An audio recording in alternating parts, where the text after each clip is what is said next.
마켓 무버입니다.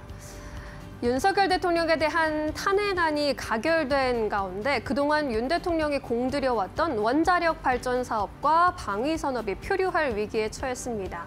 앞으로도 조금 더 오래 타격이 불가피할 것이라는 우려도 나오고 있습니다. 올해 K방산의 경우에는 대규모 수주를 바탕으로 기세를 쌓아왔습니다. 지난 2022년 8월에 17조 원 규모의 폴란드 무기 수출 1차 계약을 시작으로 올해는 24조 원 규모, 4.3조 원 규모와 3.7조 원 규모의 수출 계약을 체결한 바 있습니다. 원전의 경우에도 올해 7월에 24조 원 규모의 체코 두코바니 원전 사업에서 우리나라가 우선 협상 대상자로 선정되기도 했습니다. 이 체코 원전 건설의 경우에는 내년 3월에 본계약을 체결을 앞두고 있는데 업계에서는 이번 탄핵 정국을 빌미로 이러한 본계약 체결에 부정적인 영향이 있지는 않을지 좀 노심초사하는 분위기가 읽히고 있습니다. 정부는 예정대로 진행될 것이다라고 안도를 해주고 있는데요. 한국수력원자원 관계자 역시 관련 일정들은 모두 정상적으로 소화 중이다라고 전하기도 했습니다. 다만 원전 산업의 부흥을 추진하던 정부의 연내 계획에는 차질이 불가피할 것으로 보입니다. 당장 연내에 국회에 제출할 것으로 보였던 사업에도 차질이 나타나고 있는데요. 신규 원전 3기와 소형 모듈 원자로 SMR 건설의 계획에 있어서 미래가 불투명하다는 지적들이 나오고 있고요. 또한 2050년까지의 중장기 원전 로드맵 역시 탄핵 정국에 부정적인 영향을 피해갈 수 없을 것이란 전망을 받아가고 있습니다. 뿐만 아니라 윤 대통령의 또 대표적인 정책 중 하나였던 방산 역시 현재 표류하고 있습니다. 당분간은 이런 상태가 이어질 것이라는 전망도 들려오고 있는데요. 특히 수출 마케팅에서 필수적인 정부 지원의 공백이 나타나고 있기 때문입니다. 이런 공백을 틈탄 외국인 경쟁사들의 파산 공세가 예상되고 있는 상황인데요. 지난달에 우리 한국을 방한했었던 키르기스탄 대통령의 경우 지난 4일에 카이의 사업장을 비상계엄 사태로 인해서 방문 취소했던 것이 대표적인 예로 꼽히고 있습니다. 또한 한국형 차기 구축함 사업의 경우에도 안 그래도 좀 지체가 되던 상황이었는데요. 탄핵 정국으로 난항을 겪고 있습니다. 뿐만 아니라 이 K방산의 수출도 타격이 불가피할 것으로 보입니다. 권한대행 체제에서 적극적인 정책을 펼치기는 어려울 것이다라는 이야기들 들려오고 있기 때문입니다. 정부의 지원에 구멍이 뻥 뚫린 현재 상황이 좀 안타까울 따름인데요. 현재로서는 그동안 업체들이 쌓아왔던 기술력과 신뢰를 바탕으로 버티기 전략이 최선이다라는 이야기들 들려오고 있습니다. 마켓무버 전해드렸습니다. 네, 이어서 오늘 시장에서 주목해 볼 만한 이슈들, 종목들 함께 이야기 나눠보도록 하겠습니다. 오늘도 두 분과 함께 해보도록 하겠습니다. 지식인포의 박근호 이사, 이데일리온의 박정식 파트너 모셨습니다. 안녕하십니까? 안녕하세요. 네, 오늘 두 분과는 어떠한 이야기를 나눠보면 좋을까요? 오늘의 주제 바로 공개해 보도록 하겠습니다. 삼성전자가 이번 주에 글로벌 전략회의를 개최를 합니다. 물론 참 수급도 안 좋고 주가도 좋지 않습니다. 보니까는 오늘 시장에서도 삼성전자는 하락세를 나타내고 있는데 주가가 오늘 하락폭을 더 키워갑니다. 1.4% 하락하면서 55,000원대에서 거래가 되고 있는데요. 다만 가격적인 메리트는 충분하지 않을까 하는 생각의 질문을 던져봤습니다. 가격적인 메리트는 충분하다. 하지만 관망이 더 필요한 시점이다. 이 두 가지를 놓고 선택지 한번 이야기 들어보도록 하겠습니다. 먼저 박근호 이사님 어떻게 보십니까? 일단 떨어진 이유가 상쇄가 돼야 되는데 아직 그런 상황이 아니기 때문에 저는 조금 더 관망이 좀 필요하다. 이렇게 답변을 하도록 하겠습니다. 떨어진 이유가 있는데 그게 해결되지 않은 상황 속에서 가격적인 메리트를 이야기하기에는 이르다. 관망이 조금 더 필요하다.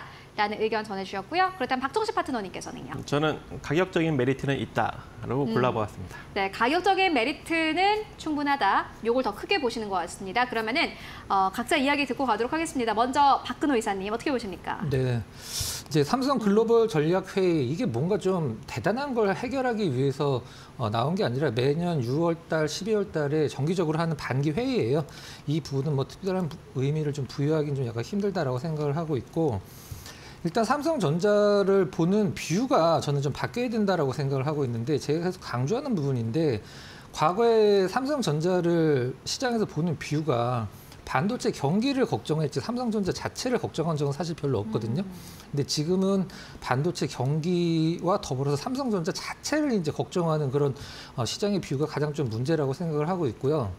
저는 삼성전자를 자꾸 HBM 때문에 뭐 못 올라간다, 실적이 안 나온다라고 시장에 이제 많이 언론 플로어가 많이 나와주고 있는데 저는 이 부분은 아니라고 생각을 하고 있거든요.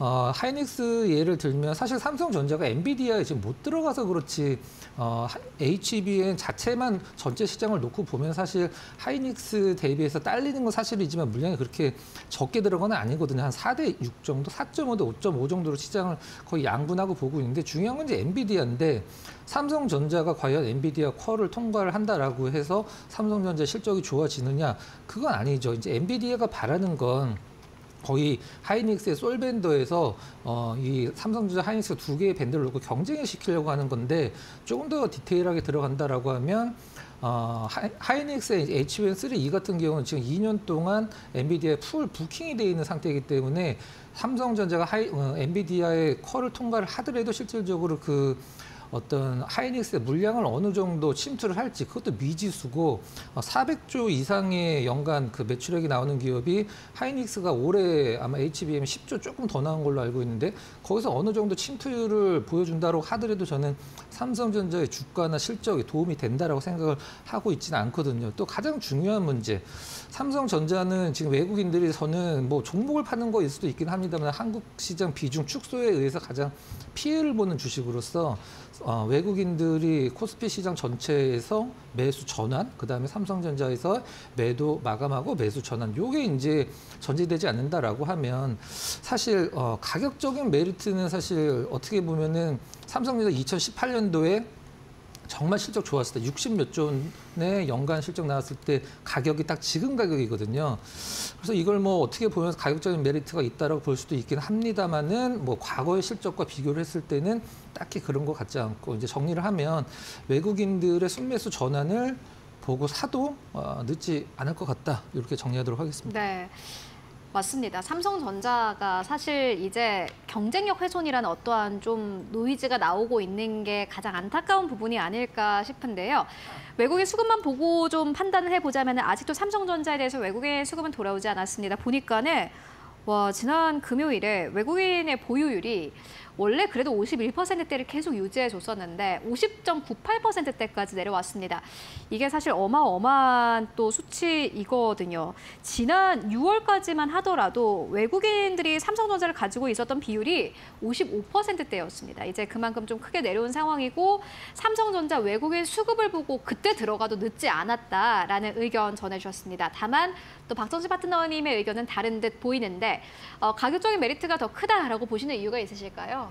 네, 일단 뭐 충분히 빠진 상황이고요. 지난 이제 2024년 11월 14일 저점 이후 지금 저점은 조금씩 올려나가고 있습니다.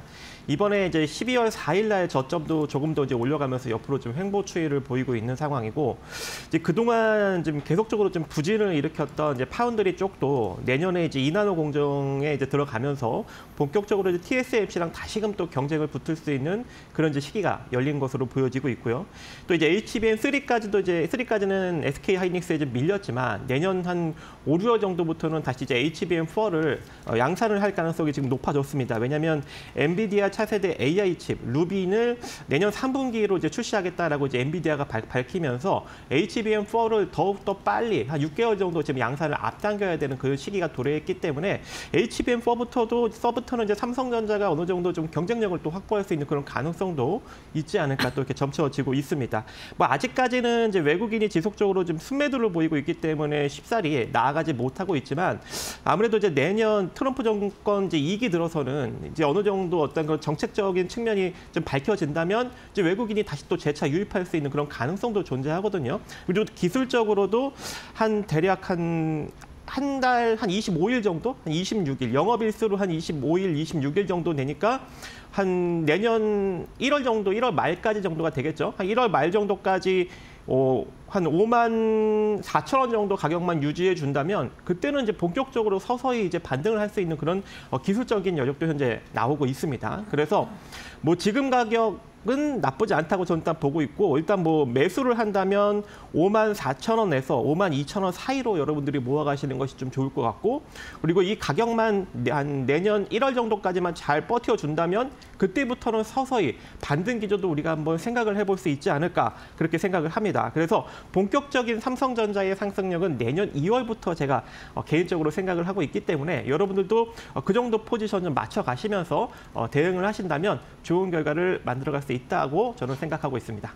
두 분 다 어쨌든 간에 주가는 지금은 매수 타이밍이다라기보다는 박서실 파트너님께서도 충분히 가격적인 메리트는 있지만 5만 2천 원대에서 5만 4천 원대를 매수 레인지로 또 제시를 해주셨습니다. 함께 참고해 보시면 좋을 것 같습니다.